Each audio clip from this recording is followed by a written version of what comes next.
Welcome. I am Nate Miller, and this is Cage Cash, where we have one goal, and that's to get you winners in 15 minutes or less. Today we're going to be covering Bellator 113, as well as Ultimate Fight Night 38.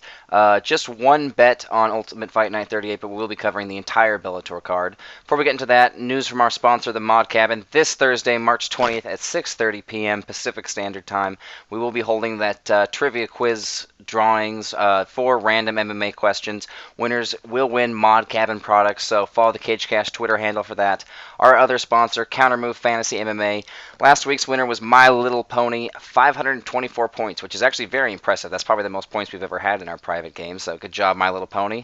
There will be another Countermove game for Bellator 113, so keep an eye out for that. Without any delay, let's just get right into it. We have the Season 10 lightweight tournament kicking off on this card, as well as the interim light heavyweight champion and light heavyweight champion, Attila Veg versus Emmanuel Newton, a rematch from an exciting fight. So let's just jump right into it. All right, first lightweight semifinal, Tim Welch versus Derek Campos. I actually don't want to talk about this very much. Very simple fight. Tim Welch, Fight Master veteran. He was on the show, which was at 170. He's now down at 155. He's coming as a late replacement, but not necessarily late for him. He was scheduled to fight on this card. It's merely a change of opponents, so he is ready. He does have decent boxing. Ground game isn't overly great. Coming with a record of 10-4, plus 200. There's just not a whole lot I can say about him. He's not a bad fighter, but coming up against a guy like Derek Campos, 13-3, negative 280. This is definitely parlay fodder in my eyes. He's going to be, for sure, the superior wrestler. He should be able to hold his own at the feet. He's a very durable guy. He has had troubles with submissions in the past, but I don't see that being a problem with Tim Welch. And his ground and pound is vicious. This just seems like a clean-cut fight. I don't even want to talk about it anymore. Let's move on. Next up is Brandon Gertz versus Derek Anderson. This is a different kind of fight. It's a clash of size, or I should say build. Brandon Gertz is a short, stocky guy. He's about 5'7". Derek Anderson's going to have a few inches on. He's going to be the taller, longer guy. Brandon Gertz, he fancies himself a wrestler. I wouldn't call him a very good wrestler, but what he lacks in skill, he makes up for in fight IQ. He has excellent timing. He does set traps for you to take you down, and he does have explosive striking. He does lurch at you, and he knows he's a big, heavy guy. He does take his time and doesn't gas out. Some people would call it stalling, but I think I call it taking your time. He comes with a record of 10-3. He's at plus 175. He actually opened at plus 235, and I'll just spoil something for you right there. That's where I made my play, and I feel really good on it, and I'll explain why. Derek Anderson, he made the majority of his career. I'll start out with this. Record 10-0-1, coming at negative 245. He started out his career basically for a promotion that managed him. I can't say how much that irritates me with people who, that's what they do in boxing. He's been built. He hasn't faced any really tough guys until he came into Bellator and fought Patricky Pitbull, who I have to say hasn't been himself. And I'm not taking anything away from Derek Anderson. He's a phenomenal fighter. He's got a good ground game. He's an okay wrestler. But mainly his skill is on the feet. He does have really creative striking. His kicks are really good. He does hold his hands a little low for my taste. Besides that, we have seen in the past, at least, some decent power. His fight with Patricky Pitbull was at least exciting. He did survive a triangle, so he does have some jiu-jitsu defense. But I just think he's a largely untested product coming against a really tough fighter who is going to take him down and will probably win the first 2 rounds at least, and will just have to survive the third, which is something that Gertz is very good at. Gertz is a decent enough wrestler, decent enough fight IQ. I'm worried that those large muscles, as Joe Rogan likes to say, will tire him out, but I am leaning that way as of now. Alright, next up we have Rodrigo Caballero versus Marcin Held. This is an exciting one. Rodrigo's pretty untested. He's mostly a boxer. Think of him as a power counter boxer that uses knees occasionally. I know that's kind of a rough explanation, but coming with a record of 14-2, plus 285. He has a decent enough record. Like I said, he has some power. He does have really good counter punching. He usually waits for opponents to come in to hit them, and he has really good knees. But besides that, we really haven't seen very much from him. And opposed to his opponent, Marcin Held, who is coming with a record of 16-3, negative 405, a lot higher than I thought it'd be. I was actually crazy enough to think I might get some value on this fight. Marcin's just a monster, man. He's just turned 21, almost 22 now. He's just an absolute killer, improving so much. He was a British or a Polish grappling champion, and if you haven't guessed or know anything about him by now, he's a tremendous leg lock specialist. I mean, people know it, and he still gets them on guys.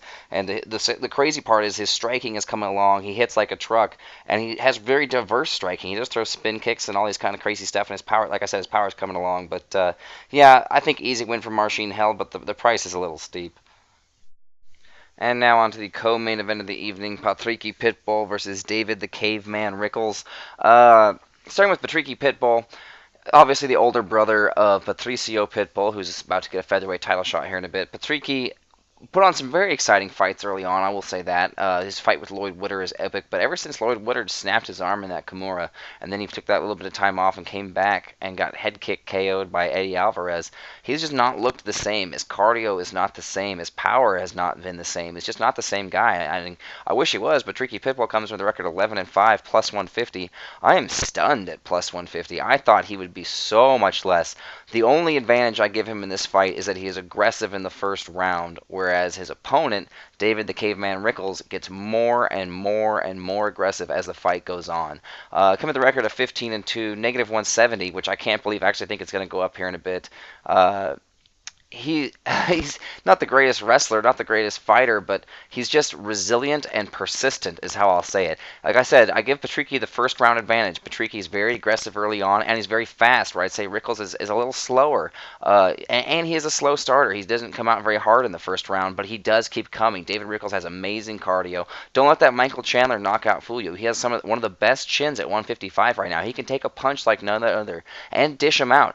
He throws axe kicks. You know, his specialty is a triangle off his back. One complaint I could say is that he does tend to be happy off his back. He did win a fight off his back one time, and ever since then he seems to be happy to just sit there and fight in his guard. But besides that, it's really just David Rickles' fight to win. I think he might weather the early storm, which might last 2.5, maybe 3 minutes. I think Patricky will tire, and he will just pour it on from there, be it on the feet or on the ground. But yeah, it's Caveman's fight to win.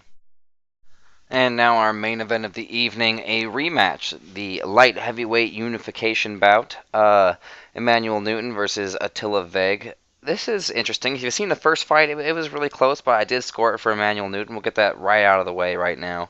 Emmanuel Newton's coming with a record of 22-7-1, negative 195. Even though he lost the first fight, and nobody said it was overly controversial, most people just think he won. They're not upset about it. He is coming as the favorite, which is a little surprising, up against the champion right now, at least the main champion, Attila Veg. Record of 29-4-2. He is currently plus 155.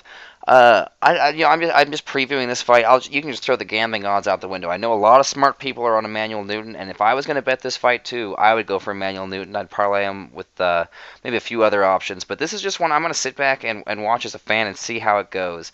I haven't seen Attila Veg in about a year. Obviously, his last fight versus Christian Mpumu was boring as hell. I don't know if he's improved. I don't know if he's gotten worse. Obviously, Emmanuel Newton has been rather busy and making waves and becoming known.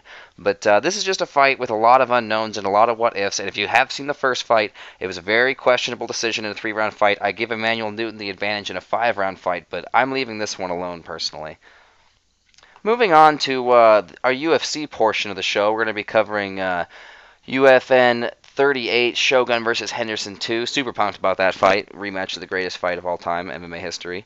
I only have one bet I want to share with you, and that's going to start with the first half. Scott Jorgensen comes with a record of 14-8, negative 230. I don't see how he's not higher than this. This is parlay fodder all day. Scott Jorgensen is fighting Husier Formiga, who you can say, oh, he's the former #1 flyweight in the world. Well, that's before there were 6 flyweights. Husier Formiga has decent jiu-jitsu. His striking exists, but he has nothing on Scott Jorgensen. Scott Jorgensen is going to be the better striker and the much better wrestler. You can parlay him all day, guaranteed. One option is Diego Brandao, although if you're looking for a little bit more value, I'm going to suggest Gian Vellante. I just think he wins his fight against Maldonado on Fight IQ alone. But without any further ado, let's get right into our bets. First one's going to be a dog play on Brandon Gertz, plus 175. I got a really good feeling about that. Like I said, I made my play when he was plus 235, so a lot of other gamblers have a good feeling about it too.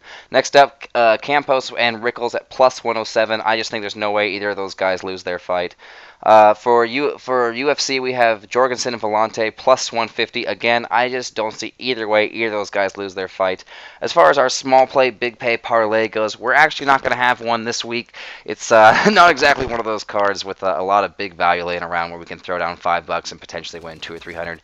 But without any ado, let's just end the show. Check out our sponsors, The Mod Cabin and Countermove.com, and remember to check out our main website, themmareport.com, for all your MMA news needs. I am your host, Nate Miller. Enjoy the fights, guys.